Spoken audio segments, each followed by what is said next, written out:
Well, obviously you're pushing the limit as to what somebody, you're 39, right? 39, yep. Yeah, somebody can do at that age. You know, you knew this question was coming. What's the future hold for you? I think it's inevitable when you get to my age, people ask you about your age. Yeah, of course. But once again, let's go back. I mean, Mark raced there the last time at 37. Dave raced when he was 40 and got second, and then got fifth at 42. So I think it's a question, a multi-pronged question. Physically, he's still capable. I think yes. I mean, if you look at my season this year, I won Melbourne. You know, I won Eagleman. I got a silver medal in Vegas. And so I think physically, your heart and lungs keep improving. You know, certainly from the endurance standpoint. You need to put more of a focus on recovery and looking after your body at an advanced age, absolutely. But I think physically I can still compete. Mentally, you're still motivated, absolutely. You know, the sport still challenges me and I still love the sport. Very passionate about the sport, and I think the reason that you may drift away and maybe the third facet in the equation is just other things in life which are more important, such as family. And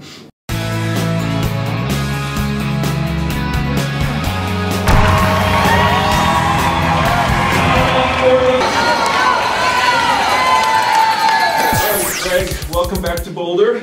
Nice to have you back in town. Does it bring back memories of training here?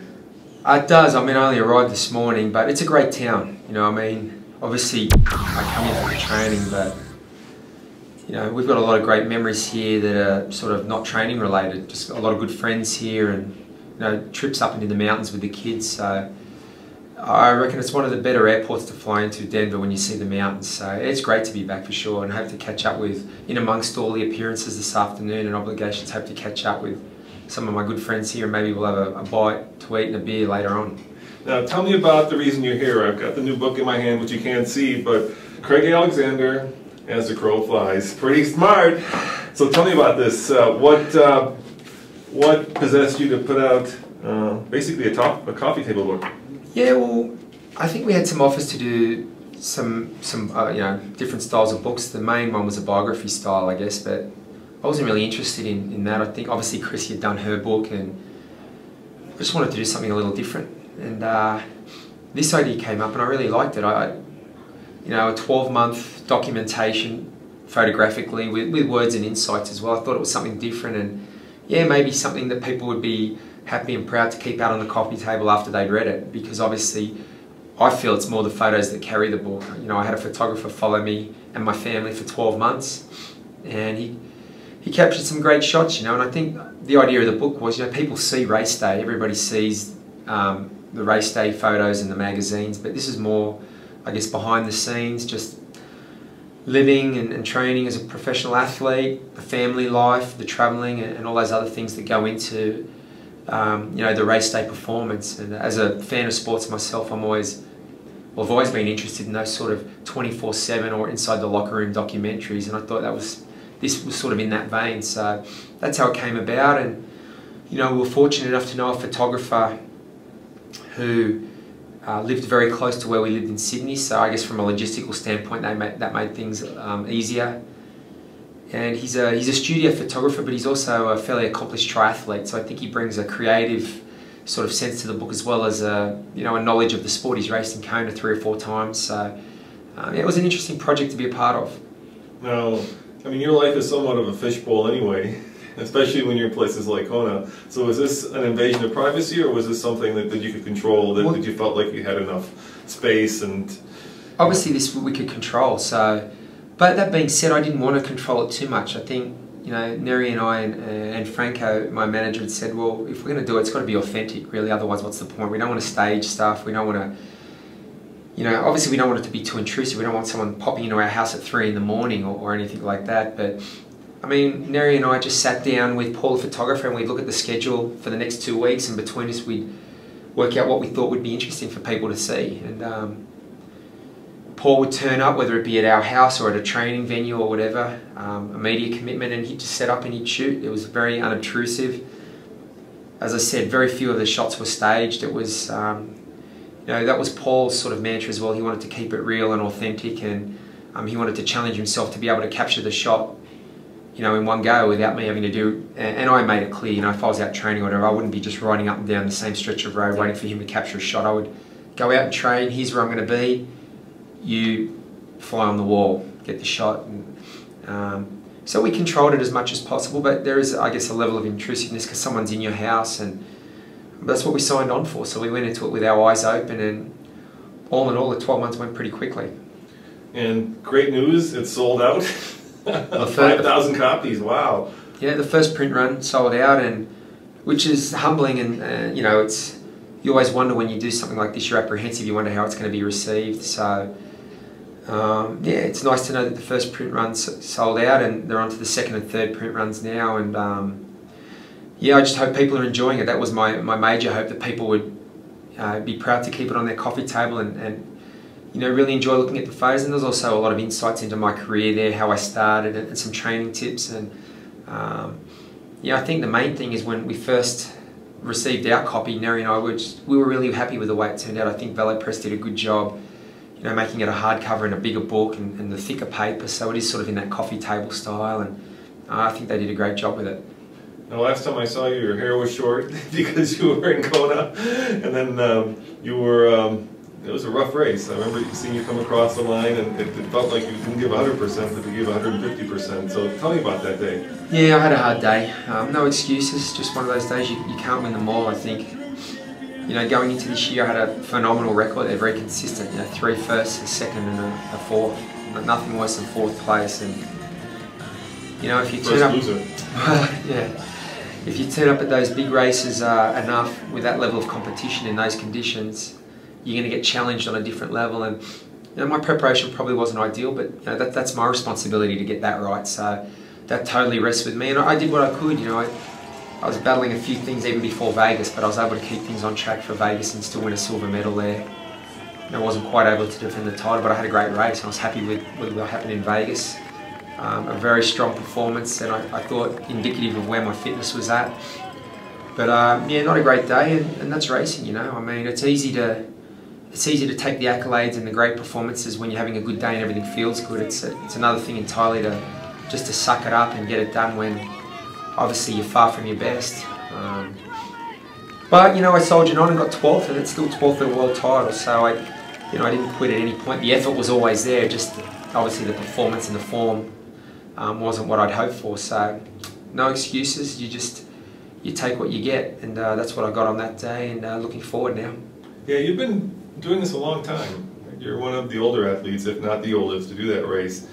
How has it changed over the years that you've been doing it? Well, this year was my 6th year. It's different every year. I think certainly when I started doing it in 2007, there was an influx of short course athletes.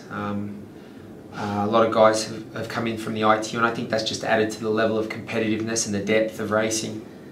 And it's good, because I think as an athlete you want to be challenged always, and like all sports too, you know, triathlon's still a young sport when you look at cycling and tennis and golf, and you know, I think the sport's evolving, and with that comes, you know, better technologies, whether it be with equipment or better science of training and nutrition, and performances improve, and you've got to move with it. That's the challenge.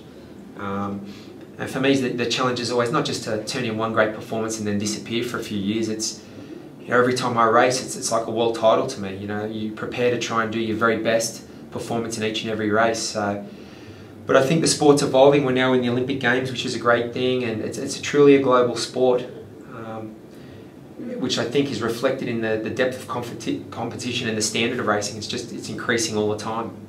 I mean, all records will fall. I think it's a testament to the greatness of Mark and of Dave. I mean, those times over 20 years ago are phenomenal. It's crazy. Yeah, and I think it's a testament to, you know, a couple of athletes who are ahead of their time, and all-timers, you know, Hall of Fame athletes, greatest of all time. You know, both those guys are in that argument for sure, and not only with their training philosophies of the time, but just their performances. And obviously courses change, and it's hard to put things in context and compare. I mean, even when I broke the course record last year, obviously it's flattering, but you know, it's condition dependent, and also dependent on the dynamics within the race. Like for instance, 89, those guys pushed each other to the limit, which always is conducive to a great time. But you know, I always feel that a great athlete in one generation would have been great in any generation, because they have obviously the talent, the work ethic, the discipline, the mindset, But yeah, no, it's a testament to how great all those guys were, the pioneers of our sport, you know, put us on the map. And like I said, you know, triathlon's now a lot of things, it's evolved, but the race in Hawaii piggybacked the sport for a long time, and because of Dave and Mark and Tinley and Melina, Paula, Erin, I mean, because of them, the sport is where it is right now. And you? Well, maybe I've played a small part, but my opinion is the people who are the pioneers, the first, they're always the greatest, because it's easier to follow. Once something's been done, it's easier to follow. They were the pioneers. They took it to a new level in an age where there wasn't much science about training and nutrition, and you know, they were testing the waters. And it's amazing, yeah. And not only Mark's times and Dave's times, but how consistent they were from year to year, and Paula as well. You look at the swim split, the bike split and the run split for all those great athletes, and there's very little variation within there, which I think is a huge sign of consistency and greatness. Now, you obviously are pushing the limit as to what somebody, you're 39, right? 39, yep. Yeah, somebody can do at that age. You know, you knew this question was coming. What's the future hold for you? I think it's inevitable when you get to my age, people ask you about your age. Yeah, of course. But once again, let's go back. I mean, Mark raced there the last time at 37. Dave raced when he was 40 and got second, and then got fifth at 42. So I think it's a question, a multi-pronged question. Physically, are you still capable? I think yes. I mean, if you look at my season this year, I won Melbourne. You know, I won Eagleman. I got a silver medal in Vegas, and so I think physically, your heart and lungs keep improving. You know, certainly from the endurance standpoint. You need to put more of a focus on recovery and looking after your body at an advanced age, absolutely. But I think physically I can still compete. Mentally, you're still motivated, absolutely. You know, the sport still challenges me, and I still love the sport.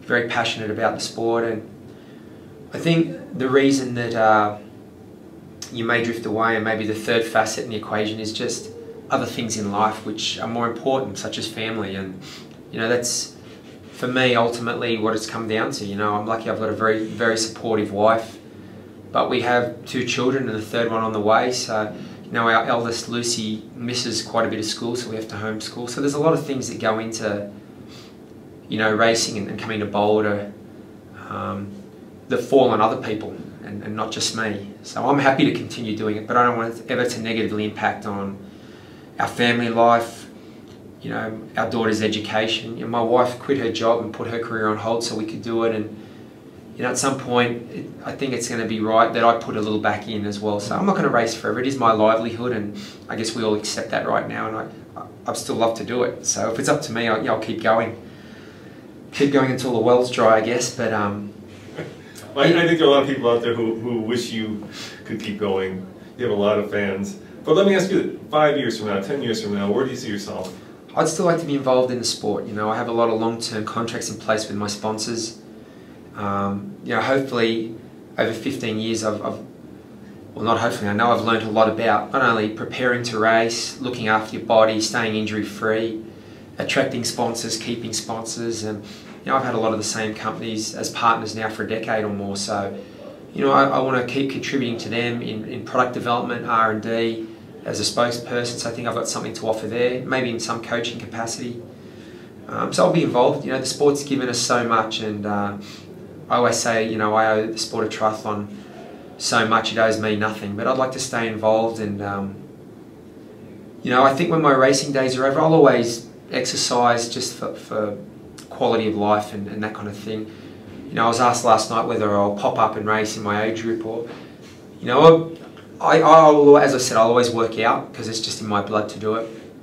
But after having my family support and sacrifice so much, I think it'll be time for me to support them in some of their endeavours. And I know my wife has said that she would love to do an Ironman and take the full 17 hours, so I have to look after the kids the whole day. So,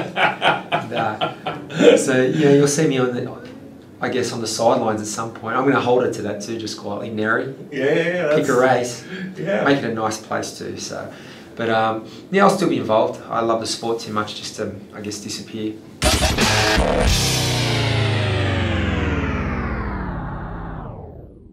Chrissy obviously announced that she's retiring. What are your thoughts on that?